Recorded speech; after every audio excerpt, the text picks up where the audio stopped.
Welcome back, everyone. I'm T, And I'm Nessa. and together we are the Casual Fangirls. We are so glad to be here with you to continue our coverage of Amazon's The Rings of Power with episode 4 entitled The Great Wave. We're back with our friends Arondir, Galadriel, Elrond, and the dwarves as their journeys continue to uncover all the mysteries lurking in the shadows of Middle Earth. Just like our previous pod, we will be breaking down the episode by major storylines rather than going in chronological order, just to keep everything organized. But Mhm. before we get into the plot points, as we always do, let's get a general feeling of the episode from us, basically. So, Nessa, how did you feel about this episode? How would you describe it for anyone who hasn't watched it yet?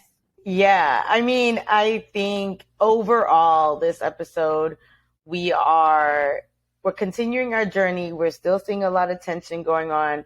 I think we're still learning more about why the elves, men, and dwarves have all these tensions between them. But we also see that they are prepared to come together to serve bigger purposes. Mm-hmm. And we'll definitely get more into those details later. What I love that the show has been doing, and I'm sure for even like more dedicated fans, they feel this way, but it's like there's been these little drops and nuggets that are coming along that you're like, ooh, I know where this is from. I know where this is going to show up later on. And like, that just keeps me going. And then there's some little bit of excitement that happens later on in the episode that just had me up out of my seat. So I think all in all, I definitely enjoyed the episode and enjoy what it's laying out.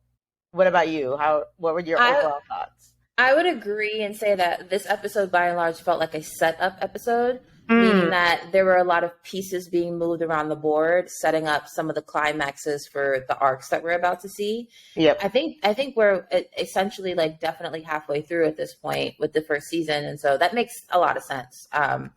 So for me, obviously, I enjoyed the episode. Again, to your point, there were certain artifacts, certain things that I saw, certain names that were dropped where I was like, oh, I remember that. I remember hearing that before. We'll talk about all of that when we get into the detailed details of the plot.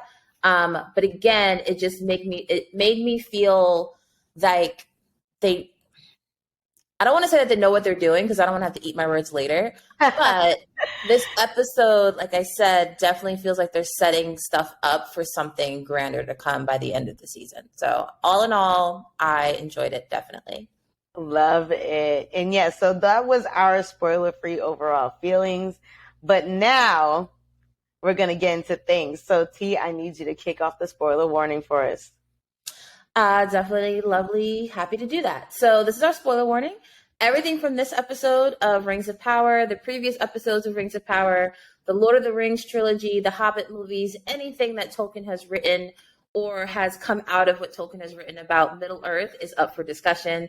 So, it's a free world. So, you can sit Mhm. here and stay and listen to us chat about it if you haven't seen it or you're not familiar yet. But just wanted to make sure everyone's on the same page. We are going to spoil plot points of the episode and the story. So stick around if that's something that you're interested in hearing. Let's get into it.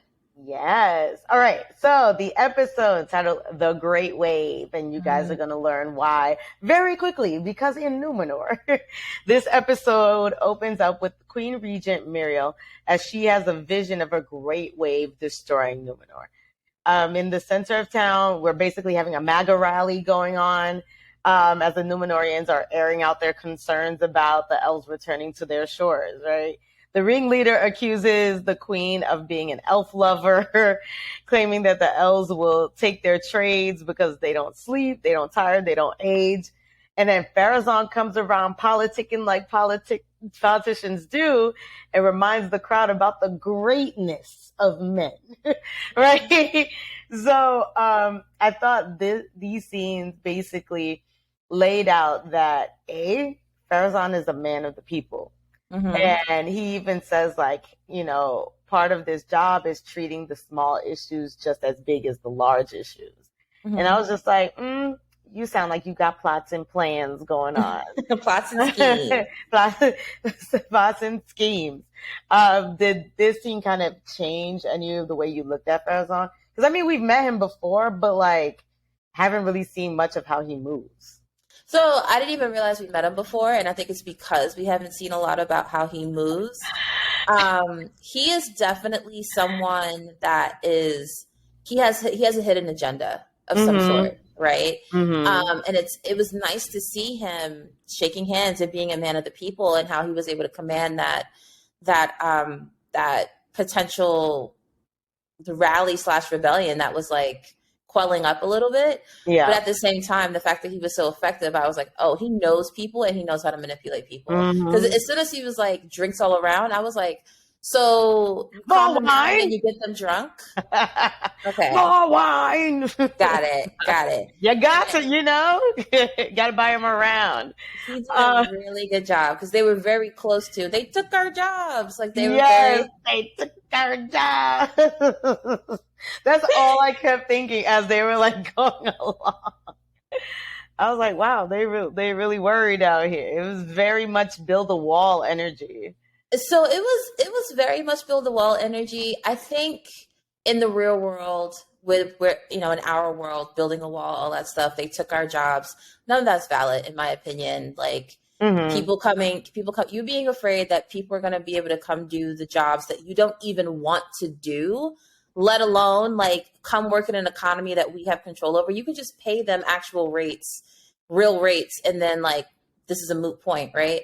However, in Numenor, I kind of say a piece of me is like, well, yeah, they don't sleep, so like Yeah, they can't like there's a they don't little. age. Like they are forever workers. Like legit, legit.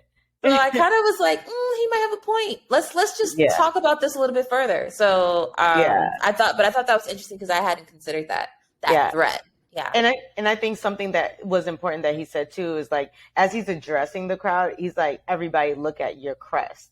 And I was just Mm. like, oh, so everybody probably literally has a place in this society. Everybody belongs to some sort of guild. So I Everyone has can, a trade. yeah, everyone has a trade. So I could see a little bit more why like, the elves coming back would be a threat to people or why people would perceive it as a threat. All right. Yeah. So next on, we have Muriel, who is pissed that Galadriel went to the Hall of Lore, and Halbrand attacked their citizens. Galadriel explains that Halbrand is the lost heir of the Southlands and that he is needed to reunite everyone to fight against Sauron. She wants Muriel to back them up and reforge the alliance between Numenor and the elves and fight with her to save the men of the Southlands. Muriel declines, and Galadriel asks for an audience with the king, Muriel's father. For this, she is locked in the dungeons. Now, when Muriel first walked off, I was just like, oh, okay, this is the end of it. And then, like, the camera is starting to zoom in on Galadriel's face. I'm like, oh, man, here she go again. I demand an audience with the real ruler of Numenor. I was like, no, you didn't. she took it there. Did you have any feelings like as that was coming out of her mouth? I think at that point I was like, oh, Galadriel's annoying. Like she's annoying the hell out of me. She don't quit. She don't quit, and obviously we're supposed to find some level of like admiration in the fact that she's so determined. I mean, she is obviously the one that's going to get the team together to try to head Sauron off, and we need her to do that in order to stop evil from gaining steam as quickly as it probably could have. Mm-hmm. However, I'm so glad in the same episode we get Halbrand being like, "Can you calm down and just stop and think Yes. for a hot second?" Yes. Because there's way more going on around here. Like in comparison to Farazan, for example, Mm-hmm. politicking is just not in her nature at all. She has no skill. She doesn't even recognize the need for understanding what your opponent may want so that you can either give it to them to get what you want or use it to exploit them, which is exactly what Halbrand actually kind of teaches her in that little couple of minutes when they were in their cells. Yeah. But I say all that to say that two things: one, Galadriel is annoying, and two, this is the first instance of like first of two instances in this episode where I was glad they had an actor of color playing a certain part, because just like watching Muriel, like her facial expressions react to Galadriel's straight up subordinates and just like defiance was just like, oh, I know that Black Mama stare. Like, it was that bitch. What? We'll see it again later on with Disa, which she does something similar. She's just like, don't try me, in her like don't try me voice. Yeah. I absolutely caught it here. I was like, oh, Muriel, I know exactly what's about to come out, like exactly what you're thinking by her facial expression. Yes. Halbrand definitely once again showed us that he's a strategist, right? He knows how to move among people. He knows how to identify people's wants, needs, weaknesses, strengths. And obviously it's an important skill to have because like you previously said, Galadriel is missing it completely, totally. So I'm wondering if like those lessons are going to stick with her as she like moves forward, and like if she's going to start to think differently, move a little bit differently. Like he seems like he's really getting into her brain a little bit, which is making me a little bit concerned of who Halbrand might really be, or like what his motives really are and that kind of thing, or who he might turn into. So I'm a little worried about that because later on in the episode he does another little thing that I'm like, okay, but we'll get to that a little later. So we move on to Isildur, who purposefully blows his chances at going pro and gets kicked out of the Sea Guard. But not only that, gets 2 other cadets kicked out with him as well. Isildur dreams of going west, calling it the real Numenor. And his buddies are like, listen, Legacy, you got in because of who your people are. Like, we had to work to get here to where we wanted to be. And that is totally not fair. Like, I'm not messing with that. Like, it was not cool. Did it shock you at all that Isildur like blew his chances? I was shocked that he blew his chances because it felt like a spur in the moment decision. Even though we know he's been thinking about it in general, like it in the moment, it's just like, oh, if I don't just tie this one thing off, he's going to kick me out. Let me just do it. Yeah. And so that was a little shocking. I think separately, what I also wanted to mention was like, who is calling him from the ocean? Yes, right. We keep hearing this woman's voice. It's like Isildur every time he looks to the west. So I'm wondering if is it actually a person who's there? Or is it just, I don't know, his subconscious? Like, I feel like rarely in these stories is it ever just nothing. So I think someone's waiting for him. I think someone or something is calling to him. I just can't. I just wish I was able to take an educated guess of who it would be based off of who we've seen already. But it kind of promises that there's another character or another artifact out there that we haven't seen yet. And I just don't. I think that a season is already getting full of people I need to track and things that I need to track is kind of where I'm at right now. A lot of moving parts. Yeah. All right. So back in the dungeons, Pharazôn delivers the news that Galadriel is to be shipped back to the land of the elves. She manages to escape as Halbrand convinces the Pharazôn not to try to stop her because he knows exactly where she's going to go. Right? So Galadriel makes her way up to the king, but Muriel is waiting for her. She primed and ready. What's up? Right, we see that the king is gravely sick. Muriel reveals that the king claimed that they provoked the anger of the Valar and they must return to their old ways. Their old ways being in, partnership with the elves and taking on the elven culture and everything like that. He wanted to repair relations with the elves, and this led to a rebellion. Muriel was chosen to lead in order to bring peace. She brings Galadriel to a seeing stone called a Palantir.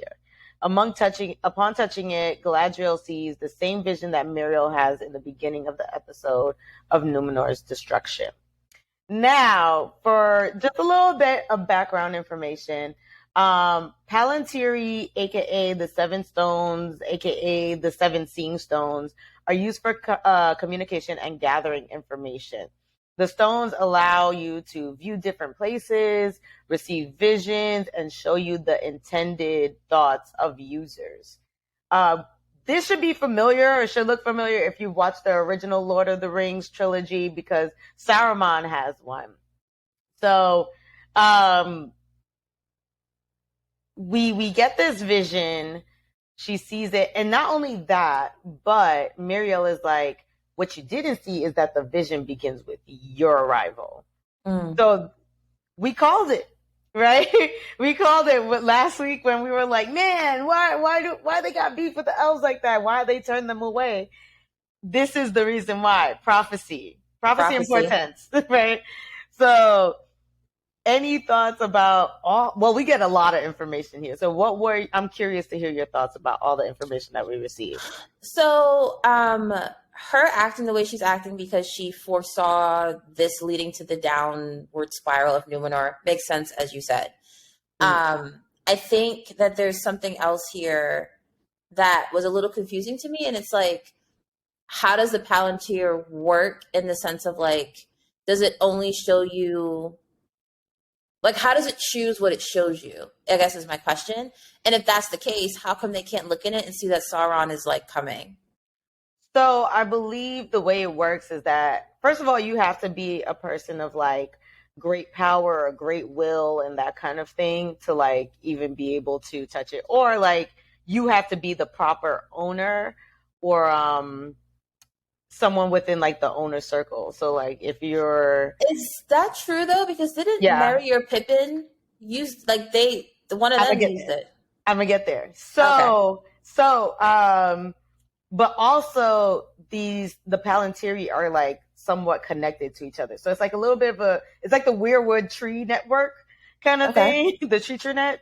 So it's kind of that. So when Pippin picks it up and he sees a vision, it's because Sauron is sending a vision to him. So what users can also do is like show you certain visions. And like you can't really like lie through it or like create visions, but you can determine what is seen in order to lead the viewer into a certain direction. So if I show you A, D, and F, you don't know what's in between. So you're going to draw your conclusions off of A, D, and F, right? Without the whole story. So you can play with the blind spots. Right, exactly. So that's a possibility as well. You can see places, you can get visions. It does a whole bunch of things. It almost feels like power is kind of limitless, so we can fit it into the story how we want to. But that's typically like how it works. Got it. Okay. That being said, I don't understand why everyone doesn't have one. Well, I get that, but like, only a few were created. Yeah, you get 7, right? It definitely makes me curious as to where the other ones are, and if this is the one that we see Saruman use in Lord of the Rings. I'll leave it there. Yeah. Okay. So I'll leave that there. But yeah, some of them are lost. Some of them are being hidden. And so we don't know where all of them are, but we do know that this one was passed down to the king. And so that they are in possession of it. But so I think depending on like how strong of a being you are determines how much you can see. You know, wait, Galadriel had one also, didn't she? In Lord of the Rings. Yeah. Okay. So it's more likely this one, but go ahead. I always like every time we have these conversations, I always teeter the line of like, I don't want to say too much. That's fine. I know how much you love like discovering things on your own. I do. But I also be like, oh, I just want to say things. I made that connection though. I remembered. Love it. All right. Yes. So, any thoughts about like how we see the king? Are you? I mean, I don't think it was a surprise that he was sick. Yeah. No surprise that it was sick. It's a little weird that she's like trying to hide it. I don't understand why hide it. Why not just say like our king is sick and so like yada yada yada yada. Why? I don't understand why she's hiding it, especially if the kingdom doesn't care that he lives anyway. Like, why hide it? That's what I was confused about as well, because it's like he hasn't, like they say literally, he has not been seen in years. So at this point, does it matter if he's sick or not? Does it matter if he dies? Because we haven't learned like there's a problem with her taking over the throne. No one seems Right. upset about, because she was literally chosen Hmm. by the people. So I don't understand why we're hiding all of this. I don't get it either. Hopefully, we get more clarification next episode. Because he Hopefully, opened his eyes. I mean, right? He opened his eyes, which yeah. made it seem like he's back in some capacity, right? No one ever really dies. Yeah. um, I mean, we'll see. Yeah. So hopefully we get maybe a little bit more insight to that later on, but I Hmm. kind of get the feeling we won't. I think we're gonna move on from it, but we'll see. So Galadriel is sent on her way back to the land of the elves, but as she leaves, the white petals from the white tree start to fall. And like if you guys remember, this was supposed to symbolize like the tears of the Valar. So if they fall, this is a big like omen to these people. So once the queen sees this, she immediately changes her mind and is like, so we're forming an alliance with the elves, guys. This is what's happening. Psych, I know I said I was sending her away, but I'm gonna backpedal on that a little bit. So, Hmm. and Muriel also agrees to personally escort Galadriel back to Middle Earth. And we also get a scene where a bunch of volunteers volunteer for the quest as well. Any thoughts on those? Okay, I have a couple of thoughts. Yes. One, so okay, sorry. First thought, she's leaving. Who's going to be ruling in her stead? That's one. Is it Farazan? That's the That's my question I thought. have. Yeah, that's my thought. Because we already know he's on some like men should be ruling elves type thing, right? So that's going to cause plenty of discourse moving forward. That's one. Two, the look on Isildur's father's face when Isildur volunteered was something to take note of. I don't know that I could read it all the way. We don't even know if his father knows that he got kicked out of the band, basically. So I think he knows if he's standing there, or maybe that was the shock, like seeing him, because I don't think I don't know. we never Yeah. got a scene of like, oh, did you hear your son got kicked out? So it might Right. have been a surprise of like, first of all, why are you not on the ship? What are you doing here? And you're volunteering. Yeah.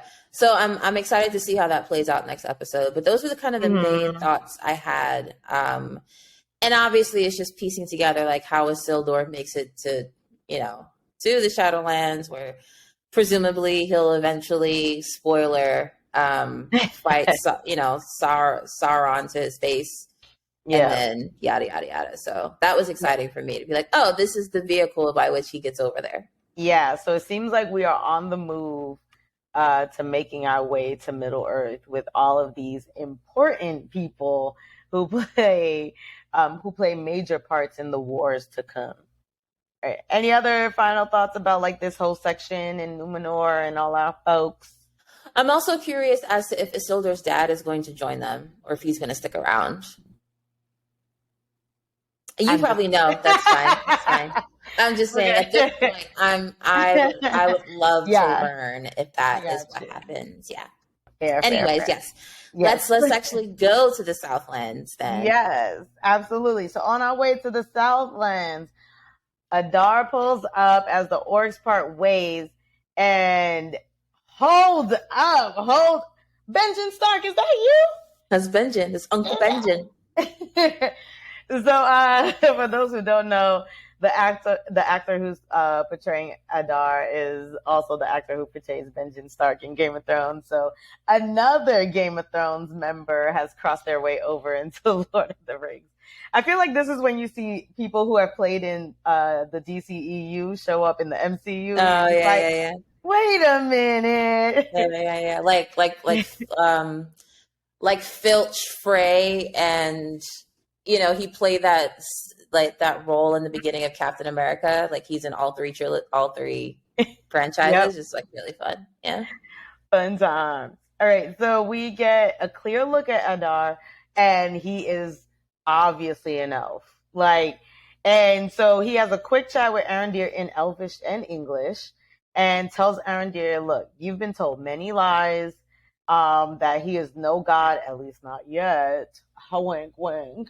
And And that he also mentions, like, in order to get rid of all these lies and untruths, you basically have to create a new world, which I guess is giving insight to his, villainous master plan. He releases Arondir to deliver a message to the men who are taking refuge at the watchtower. Over at the tower, the men are running low on food, and Theo volunteers to run to town to grab some food. Mommy Dearest is like, no, you gonna stay here. We're not doing any of that. But of course, he sneaks away with his friend Rowan. They get to the town, they start gathering food, and just when they're about to leave, Theo decides to go into the tavern. He's like, nah, we gotta get some more. Rowan is like, we gotta go. Like, this is not safe. And then clouds roll in and it starts to get dark, and Rowan hightails it up out of there. He's like, I gotta go. And so Theo is in the tavern looking around and is attacked by an orc. He pulls out the mysterious sword that we've been seeing, and the orc seems particularly interested in this sword because he's like, where did you get that from? How did you get this? And so they fight, and Theo escapes and is hiding in a well. It starts to turn into night, so now all the orcs come out, and so he's trying to sneak out of camp, and just when he thought he was about to get out, got him! And orc pulls him in, and just as the orc is about to kill him, my baby, my boo, my prince of princes, Arondir shows up and saves him just in the nick of time, which was played like masterfully because in all honesty, I forgot that Arondir was even released. So I was like, damn, Theo, how are you going to get out of this one? So Arondir pulls up, saves him. They run into the forest. And oh man, this sequence. Tell me how you feel about it. Arondir never fails me. Legolas who? Legolas what? Can we stop for a second and pause? Because I had the same exact thought. I was like, the way, and I actually had this thought after watching The Lord of the Rings for the first time a couple of weeks ago. I was like, they did not use Legolas the way that they probably could have through that entire trilogy. Oh, yeah. Because when you see him in the last movie with the elephants and stuff, you're like, wait, he gets busy like that? Why hasn't he been doing that since movie one? Why haven't we been spending way more time with Legolas? It's too many other characters. He has each of his moments in the movies where he gets busy, where you're like, ooh, I see it, but definitely not like, we don't get to stay with it in a way that we wish we could. Mm-hmm. But Arondir, man, when the orc shoots that arrow and Arondir caught it mid-air, turned around, knocked his bow, let loose, I stood up. I was like, oh! Like I was screaming. But not only that, Nessa, he pushed Theo to the ground. Like he knew he had enough time and knew it was coming that he pushed him first, then caught it, then turned around, knocked it, and like hit its target. Yeah. That's beautiful. That's a skillful elf. It was beautiful. I was like, he's not going to catch that arrow. Boy, it was beautiful. But yeah, the good point too, that he knocked Theo down to the ground first. Because I feel like in most movies and stuff like that, they don't even think that far ahead. They're just like making moves and stuff. He said, nope, protect him, protect the boy, and then do what I got to do. And had time to do all of that. Not only time, but it also shows that he took the safer route. He knew he could catch it, but if you know you can catch it, why knock him down? Because why would you stop him from running if I gotta go? That he almost like, just to be 100% safe. Yeah. Was like, I'd rather risk knocking him down and having to get him back up later and us running than having this arrow actually hit him, even though I know I can catch it. So it was a dope scene. It was a dope scene. I did not expect all these names. What's her name? Bronwyn? Yeah, I did not expect Theo's mom to pop up. Yeah, I didn't either, but I was like, well, it makes sense. She doesn't know like Arondir's on the way. So she's looking for her son. So I was right. She's trying to meet him, yeah. Yeah, it was annoying though that she did show up. Part of me was annoyed because I'm like, damn, this is one more person that Arondir has to take care of. But I was just like, I get it. A mother's love. I understand. And like, so as they're running out of the forest, like the music is swelling and it's getting like all big. And I was like, don't tell me this is the moment. I was so emotional during this whole sequence. I was like, no, he can't die. He cannot die. But they make it into the clearing safe and sound. Oh, hallelujah. We get another week with Arondir. We get another week with Arondir. Yeah. I mean, and then, mm-hmm. there's, you know what? I'm not going to say it. I don't want to ruin it for you.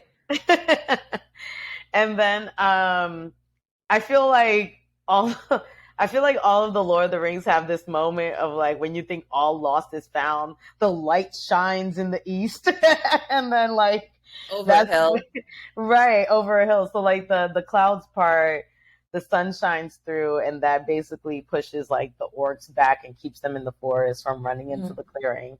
And even though they're letting some arrows fly, obviously, our friends make it out and make it safe.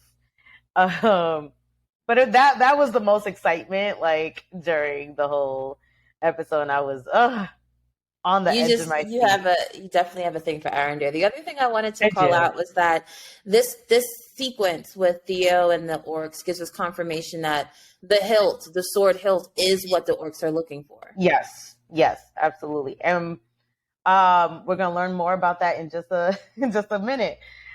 So the message that Adar sent along with Arondir is that the men can live if they give up their lands and they swear fealty to him. If they refuse, he's coming for them. I mean, that's what villains do. Villains go villain, right? Mm-hmm. And then Theo has a conversation with the old man whose barn originally housed the mysterious sword.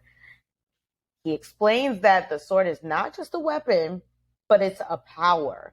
And clearly he's a Morgoth follower and looks forward to Sauron's return. He believes his time is near and that Theo will need his strength for what is coming. Adar finds out that the sword is in the tower, so we know regardless, he's coming for these folks. Either way. So, like you previously stated, the sword hilt, this is what we are coming for. This is what he needs. This is what he wants. What kind of power it possesses, we're not quite sure yet. Your thoughts about this whole section? Yeah, my thoughts are like, we now have confirmation that I'm sorry, do you hear an echo? No, you're good. Okay, great. Sorry guys, just making sure we're doing it the right way. So we have confirmation that there are people who still support Sauron and Morgoth in elves and in men. And for me, it was like, how is it that this has been percolating for centuries since Sauron's been gone, especially with men? So men are just teaching their kids that they need to worship Morgoth and Sauron. Like the mechanics and the tactical nature of that is what's been on my brain the most with that. And then, you know, the other thing too with that sequence, two other things with that sequence is that one, the old man mentions that the sign that Sauron is about to return is that meteorite that came flashing through the sky. It says that to Theo, which instantly my head was like, okay, so is the stranger actually Sauron then? Because that's an open question that we still have. And then finally, and then I'll pause and get your reactions, obviously. When the orcs tell Adar that the sword is at the tower, it instantly gave me a vision of the battle at Helm's Deep. Yeah. Like that's what it's setting up. Like, yeah. Like these people are fortified in this kind of fortress, and now he's gonna show up. Yeah, for sure. Because he says, "Get the legions ready." Yep. Get the squad up. Yep. Rolling out. So yeah, obviously some sort of battle is coming their way. How they're gonna get out of this? Because they are starving. They are very few. As far as I feel like I don't know if they're gonna pull this off, but ain't no way that Galadriel and them should be showing up before Adar gets his people together. They're not even near water. Yeah, so I don't think that's going to happen. So I'm curious to see how they're going to get out of this at all. Um, but yeah, so with all the, like you said, there's obviously Morgoth and Sauron loving factions within every Race. race. Well, I don't know if we know about the dwarves. I don't think Well, so. we don't know yet. But yeah, but within elves and men. Um, and so you just saying that kind of made me wonder, like, was this hilt passed down? Like, Mm.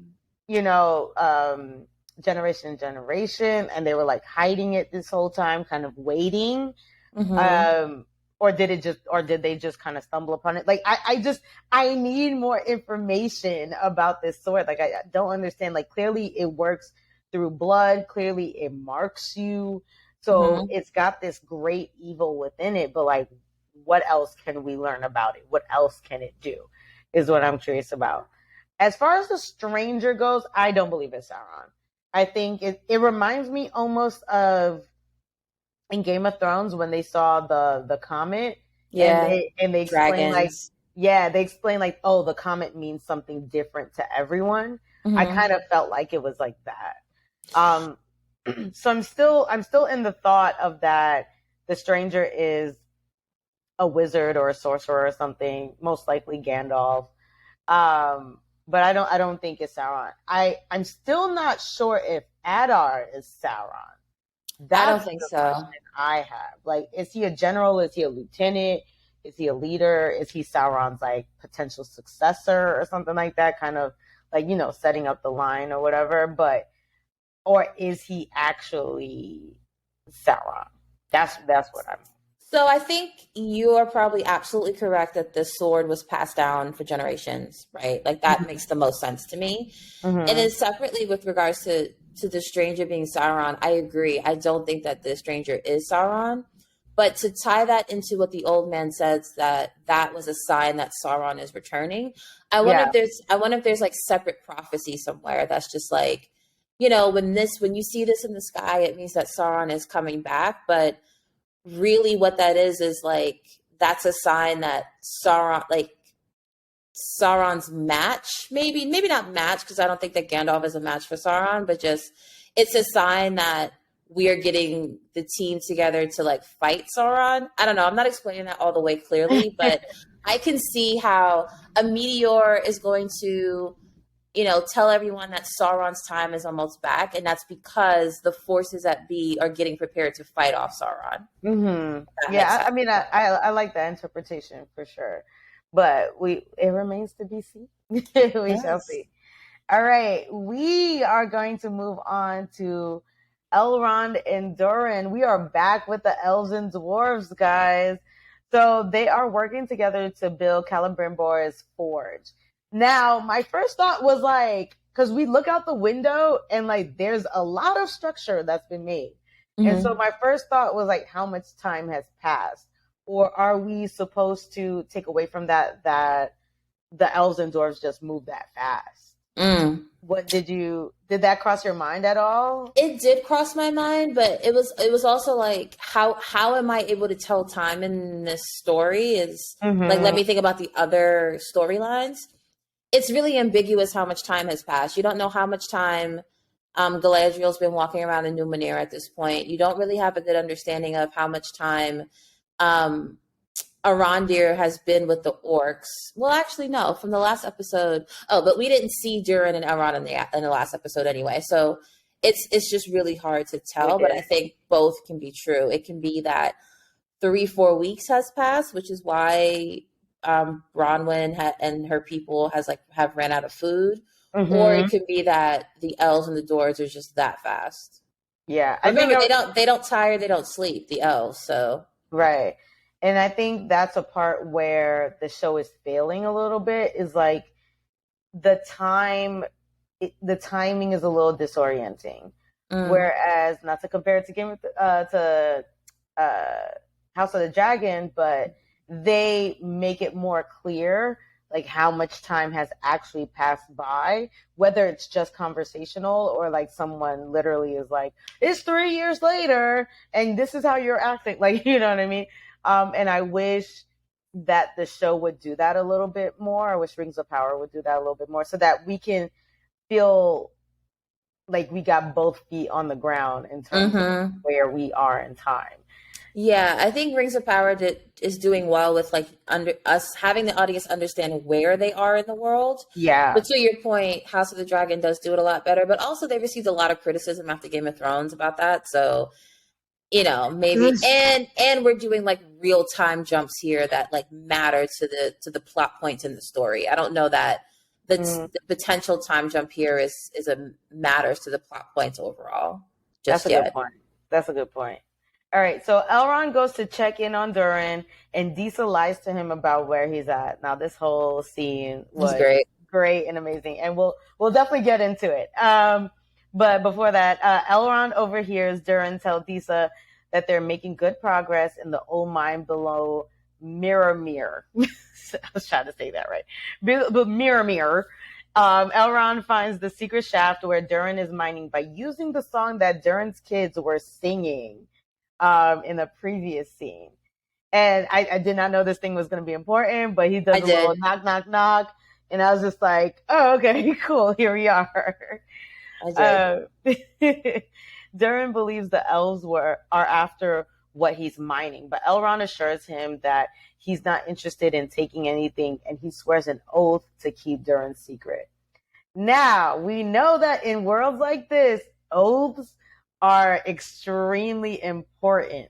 Yep. Do you think that we are going to revisit this oath? Do you think it's like, did you think that this was of major importance and will be important going forward? Absolutely. Absolutely. In every single story that we cover right now in House of the Dragon, spoiler, it's like swearing on a dead person's memory. It's just like, that's going to come back to bite somebody in the butt because somebody lying here, right? Yeah. Like, so oaths, promises, prophecies, like any sort of those things that individual characters are taking it upon themselves to offer into the world for someone else to agree to, absolutely is going to come back up again. Oh, for sure. Let's talk about Miss Disa out here doing it, y'all. She is covering for her man, as any good woman should. Right? It's like the police knocking at the door. Where he at? I don't know. He could be here. He could be there. He got many jobs, basically. So I'm not sure.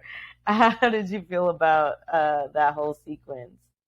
I thought, and this was the other part of the episode where I was like, I'm glad they have an actor of color playing Disa, because when he tries to call, he correctly, but when he calls her out on potentially lying to him about where Durin is, the like calm, cool collectedness of her just being like, I need time to make his food. Yeah. And other people may take 2 days to get out, but my man don't. So stop trying to call me out on lying when you don't know what you're talking about. It's exactly, right. It's pretty much what she was saying. And the whole like song thing, the fact that she was reacting so much to her daughter singing that song is what made it obvious to Elrond that was the song. Like she was trying to get her to stop because she was giving away secrets, basically. I was able to pick that up, and I did not catch that. Oh, I caught it. I was just like, I just took it as she was annoyed. I just took it as that she was annoyed. But this is why you are the logical brains of this whole operation. Because I did not catch that at all.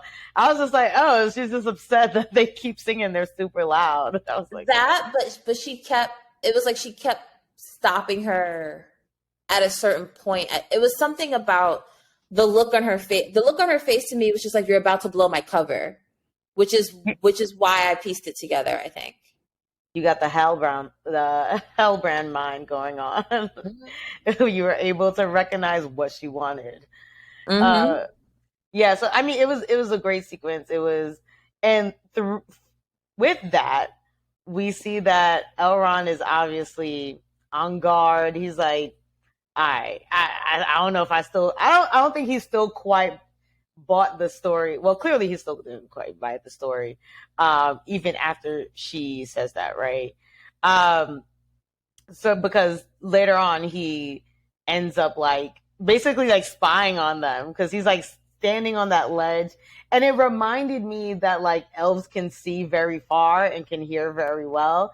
because when Durin is like, yeah, we're making progress, he was like, oh, I know where they're at. And so he puts everything together. And then tries to like flip the whole thing on Durin is like, we're friends. We don't keep secrets from each other. I'm like, bro, I ain't seen you in 20 years. What are you talking about? That's a good point. Yeah. All right. Yeah. So we learned that Durin, through Disa, Durin has discovered a new ore called mithril, and it's described as being lighter than silk and harder than iron, and would bring strength and prosperity to Khazad-dûm. Mithril should sound familiar. If you've seen the Lord of the Rings trilogy, it should sound familiar because Frodo receives a chainmail shirt made out of this material, and it ends up saving his life when he's attacked by orcs. Mhm. Also, mining for mithril too deeply and too greedily is what actually releases the Balrog in Moria. So this is going to be very important. This is an important material. What were did any of these things ping for you? Like, So- as you heard the name? Mithril did ping. I was like, oh, I know that, but I couldn't place my finger on it. So I didn't know in the moment that it was the substance that Frodo's chainmail, like bulletproof vest, was made out of.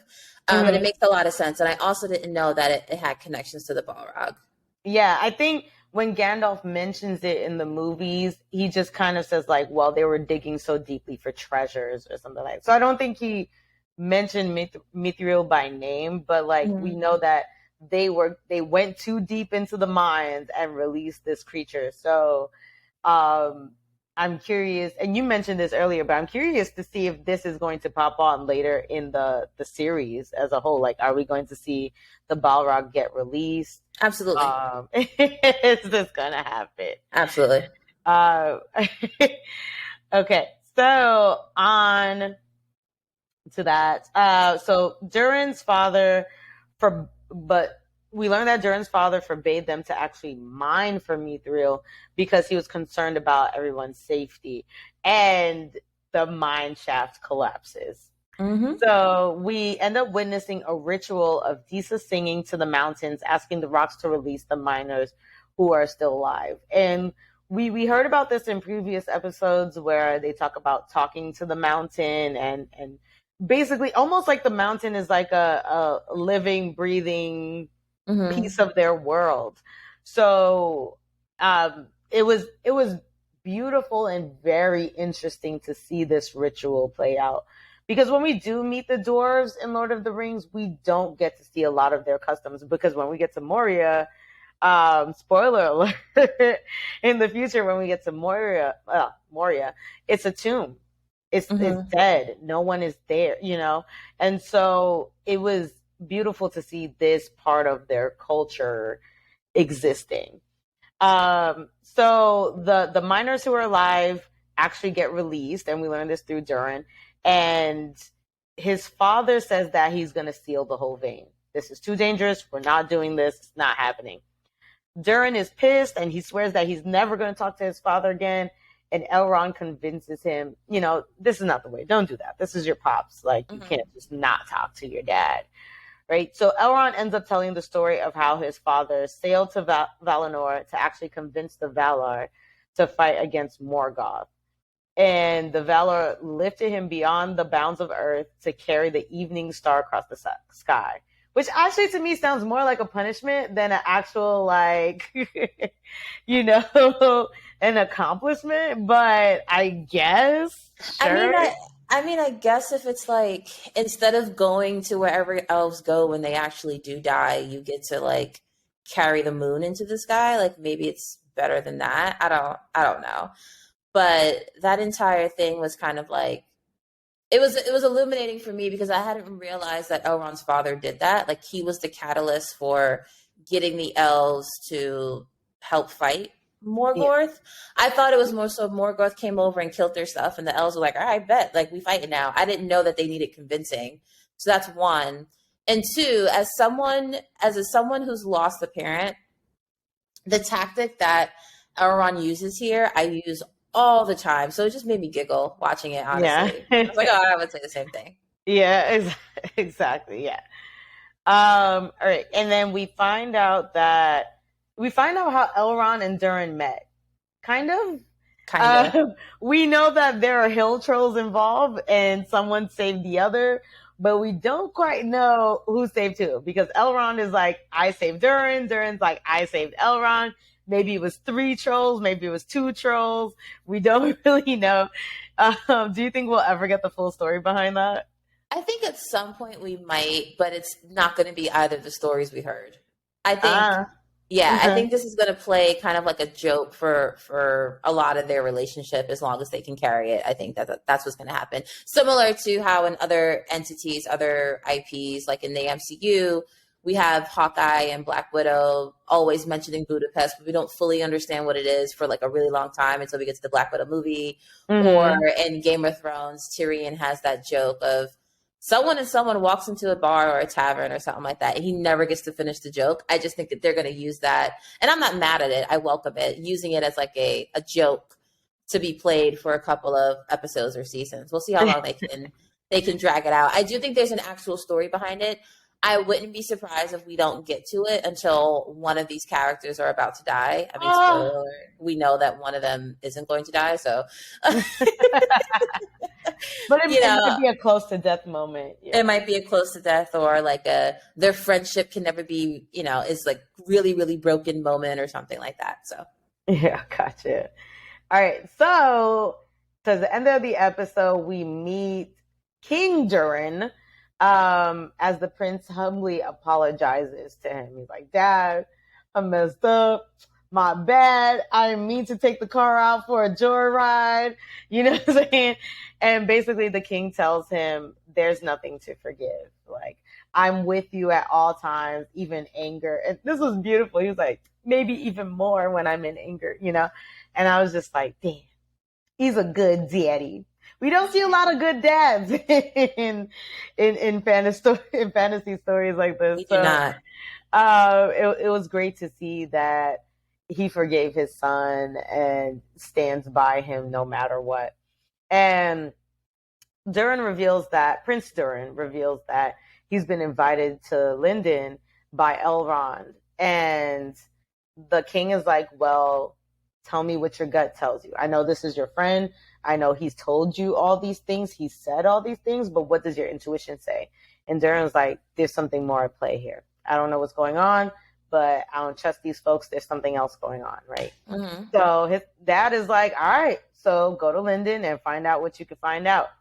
And that's where we leave off at.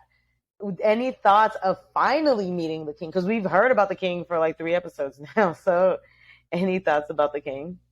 I mean, we saw him and Prince Durin open up the chest and saying that like they couldn't find, we can't let them know what we found. So we've seen him before.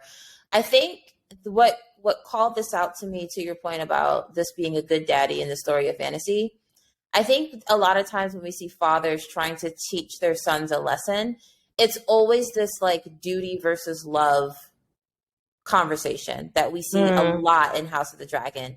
This is one of the rare cases where we kind of see the king in a very artful and skillful way say to his son, you can do both. I can teach you how to be the king the way that I know how to be king by like putting rules in place and being very adamant that you follow them, like him telling him to shut down the mine. But also, I love you and I'm going to do what I need to do in order to be able to balance both, right? So that's what stood out to me the most about the king, that he's just not so one-track minded about legacy and heirs and teaching the heir to do what they need to do, which is obviously something that we are always talking about in every fantasy story, this idea of like, grooming someone to take your place. In this instance, we get a rare case where he's like, you messed up and I love you anyway. Let's figure out how we can do this together. Viserys needs to take notes. Listen. He needs to take notes because Daddy Durin is doing it up out here. Mm-hmm. All right. I wanted to I had a little section in the notes because I don't know. And I'm sure there's been great quotes in previous episodes, but there's something about this episode where there were just quotes that were coming out that I was just Bars. like, bars, bro. So the first one that I had, I mean, and we can go through them just really quick, and then you could just tell me how you feel about them and stuff, Mm-hmm. or if any ones like stood out to you in particular. So when Elrond and Disa are having their conversation about where Durin is, Disa's like, calling a dwarf dishonest in her own home is a recipe for strong gravy. And to me, it felt like one of them things that old folks say where you're just like, damn, that stuff feels strong, but I don't quite know what it means. Like, what are we? It means you're asking to get poisoned. Is what it means. Is it? That's how I took it. Like, you're gonna call me dishonest in my own home means that you better watch what I put in front of you to eat. Ooh. Like, how are you gonna say that to me when I'm the one making your food as a host? Like, don't do this. Don't do it. I instantly thought of what me and my mother used to call color purple water. I don't know if you remember the movie Color Purple, where Celie spits in Mister's father's water because he was being an a-hole to her. Do you remember that? Yeah. But that's And y'all called it color purple water. Yeah. Me and my mom called it color purple water. That To is the point, so to funny. the point where, like, if Yeah. I wanted to get a laugh out of her, but I was also like kind of angry, I would threaten to give her color purple water, and she'd be like, "Don't play with me." That is so funny. I love that interpretation. That's actually pretty awesome. The next one I liked was when Theo and Rowan are going to back to town to get food, Mhm. and Theo turns to Rowan, and he's like, "Don't be such a soft belly." And I liked it, and I was just like, "Ooh, I feel like I could work that into my regular conversation." That feels like fat shaming to me, but fine. Oh man, I'm joking. I'm joking. I'm joking. I'm joking. You're gonna have the people come after me. I Not what I am meant, y'all. It's not what I joking. meant. joking. All right. Next, Because I got a soft belly, so I'm just like, wait a minute. So do I. All right. Next one is from Durin, and this is after he found out that Disa was covering for him, and he says, "Lucky my future queen could convince a water rat to wear a mink coat," and I just thought that was cute, and I liked it. That gave me just really quickly, you know how my brain makes connections really randomly. Eventually, the viewers will get caught up that this is how my brain works. When he said that, it reminded me of the line in "Girls, Girls, Girls" by Jay-Z when he's when he's talking about his I think it was his like project princess. I forgot how he called her, but basically the one that's, if it ever goes down, y'all, that's my heart. Baby girl so thorough, she been with me from the start. Mm-hmm. Like, that's what popped into my head of like, it was the same energy. Ride or die. Yes. Very similar energy. Absolutely. And then the next one was actually said by Queen Regent Muriel. And this is when Galadriel is basically pleading with her, like, listen, I know you are fearful of everything that is to come, but I need you to use faith in order to join us and rock with us so that we can defeat Sauron. And she says, faith may bind one heart, Galadriel, but it is too fine a thread from which to hang a kingdom. And I was like, ooh, bars. That just, ooh, that was beautifully said. And it just, I think it perfectly depicts the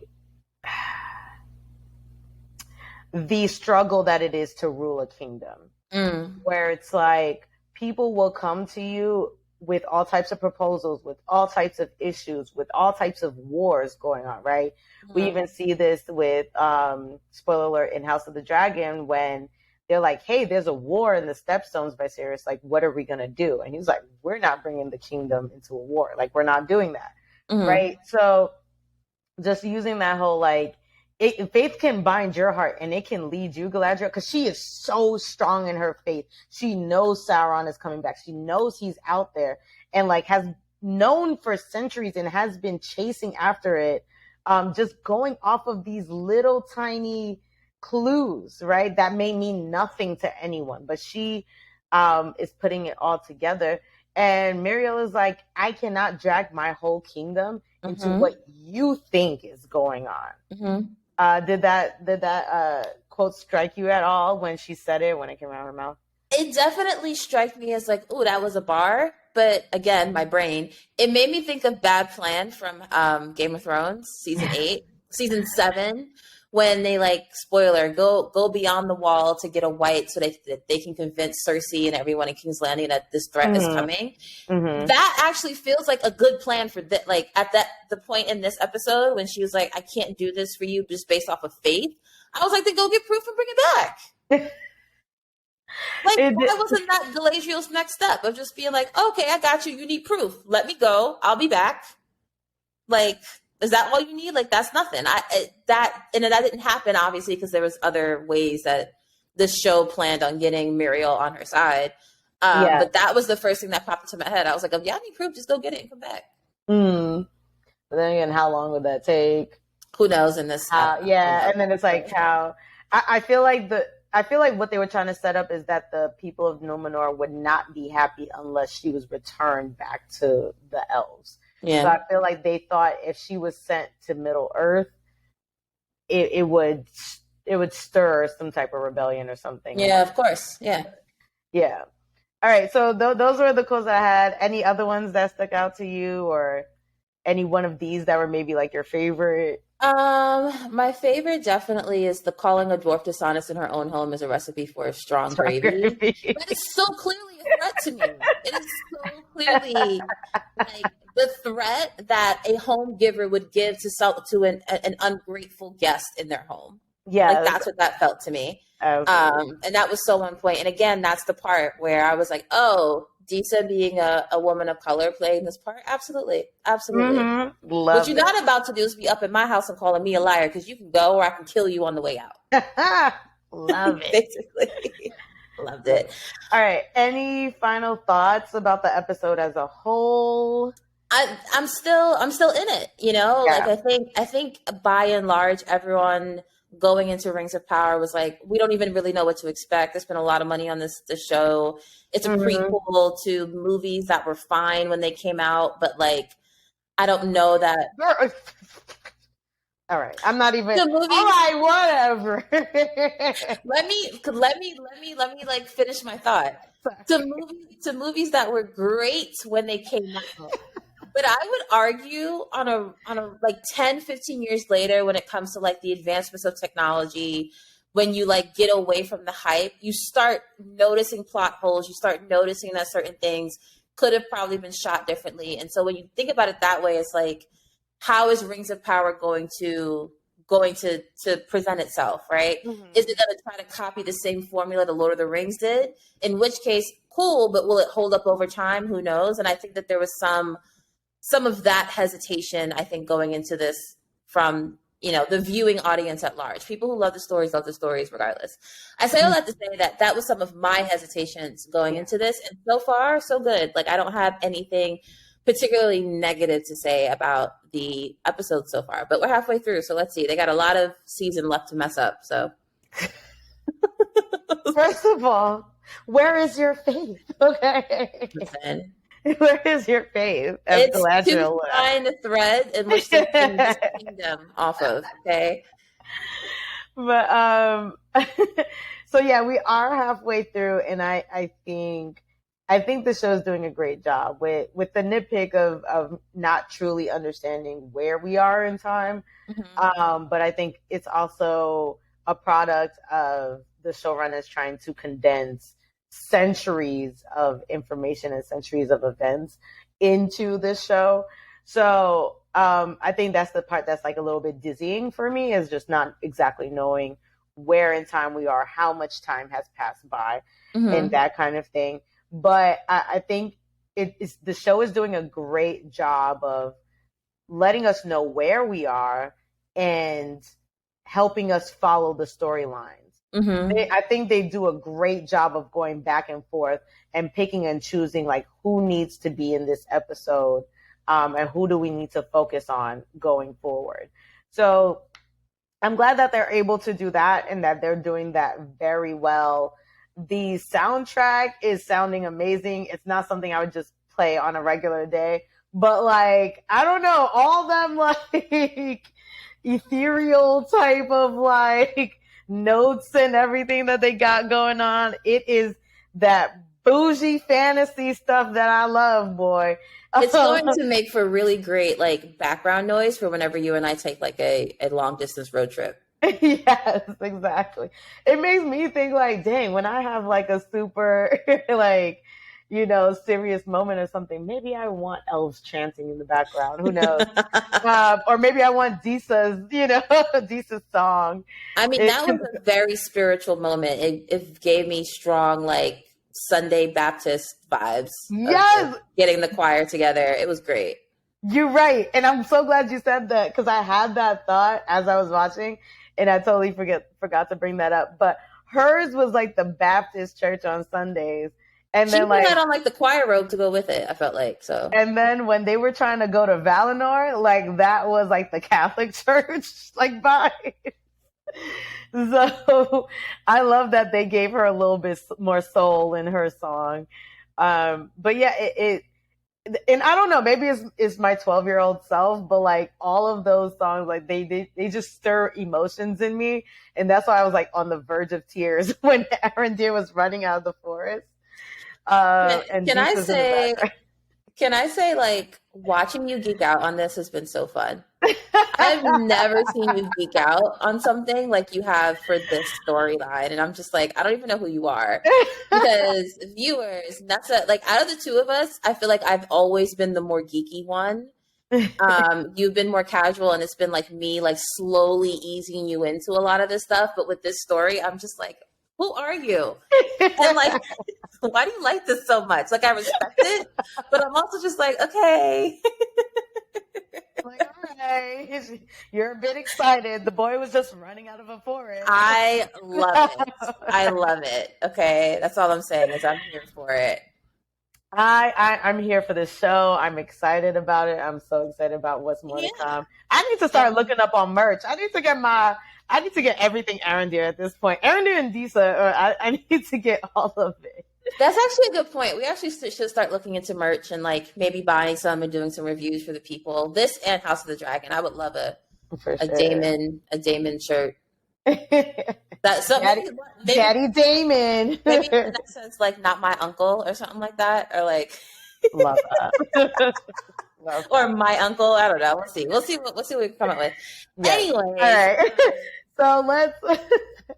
T, I want you to talk about what we saw in the preview. What are we looking ahead for? Yeah. Let's see what's going to get Nessa excited about this next week. So, Halbrand, we see some clips of Galadriel like trying to convince Halbrand to go back to the Southlands, and he's just like, no.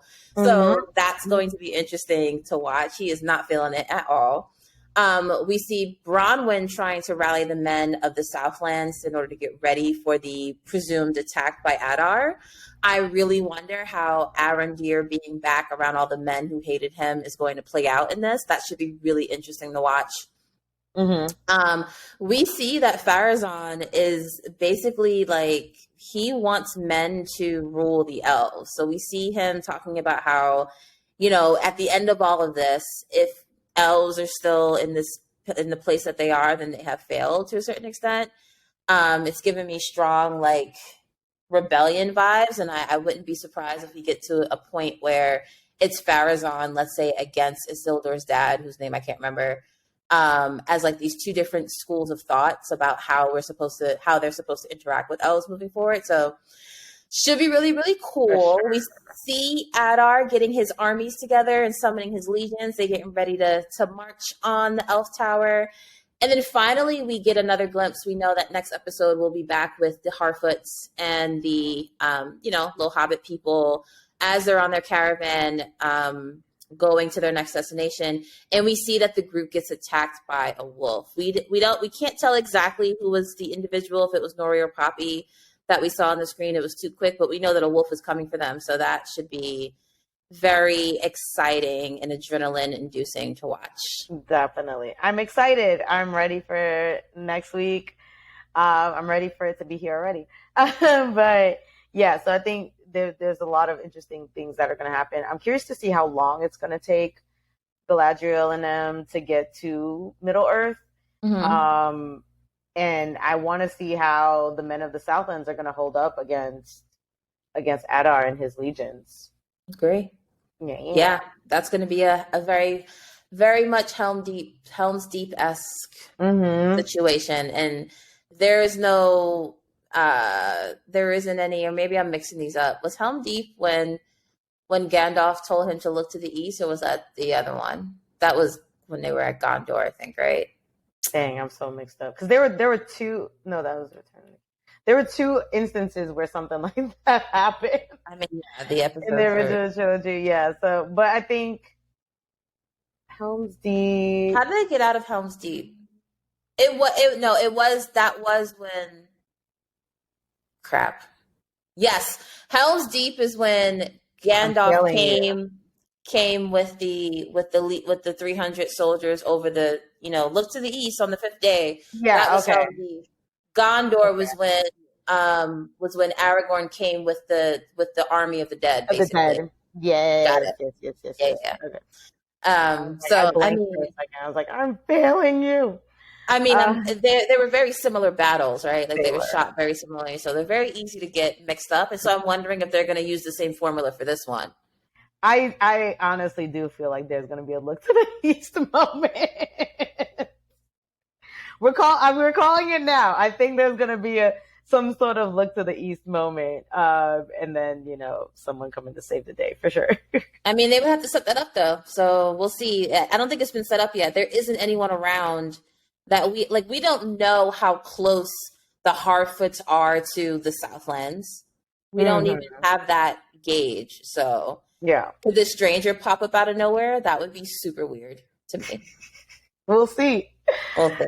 All right, guys. Well, thank you for joining us once again as we are continuing our coverage of the Rings of Power. We are also covering House of the Dragon and just, intimately putting things out there. So make sure that you guys stay locked in on our socials at Casual Fangirls _. We're also on YouTube at Casual Fangirls. We love these stories. We enjoy bringing them to you. So we want to talk. We want to debate. We want to fight. Not fight, but, we are peaceful people. Most of the time. Most of the time. But, we might serve you some strong gravy. Or color purple water. But make sure you guys tune in, like, follow, subscribe, do all of the things. And as always, I'm Nessa. And I'm T. And together we are the Casual Fangirls. See you next time.